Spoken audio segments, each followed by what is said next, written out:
My name is Madison, and I'm 28 years old from Ackworth, Georgia, and I am an aesthetic professional in the city of Atlanta, Georgia.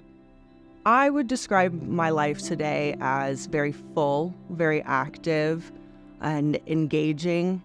I like to stay busy, and that includes putting my life into my work and then my life into my family and friends outside of that.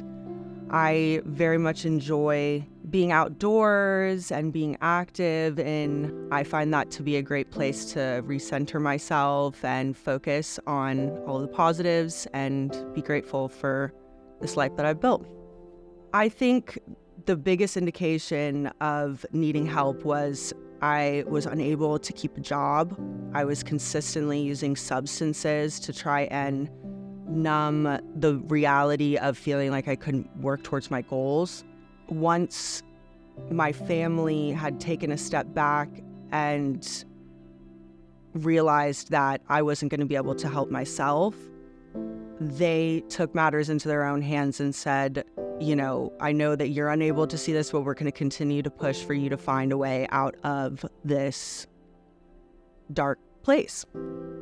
My initial experiences with therapy and psychiatry were, let's try and figure out if you need some meds to keep you calm or to keep you from trying to harm yourself or to keep you out of this state of disarray. I found the staff to be incredibly kind and understanding and very, in the best way, a little nonchalant about, oh, you'll be fine. You're going to be great. You're going to love this. This is going to be good for you. Very reassuring. Everything didn't seem so overwhelmingly serious and life and death, though it was at the time.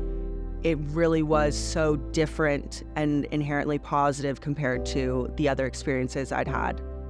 Destigmatizing the label and encouraging the information that those diagnoses may bring was one of the most important distinctions that I made while I was there.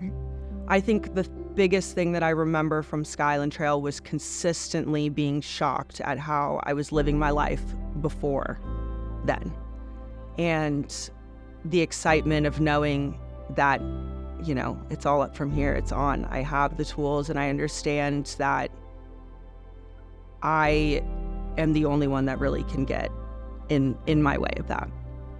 I would say the hardest part about being at Skyland was the reformation of all of what my family would call spikes and spines, the defense mechanisms that I put in place to keep everybody from knowing how bad things really were, and the mirror that it held up in front of me to say, that you're not being truthful, that you're not being forthcoming with how you're really feeling. If you do not do this right, it's not going to work.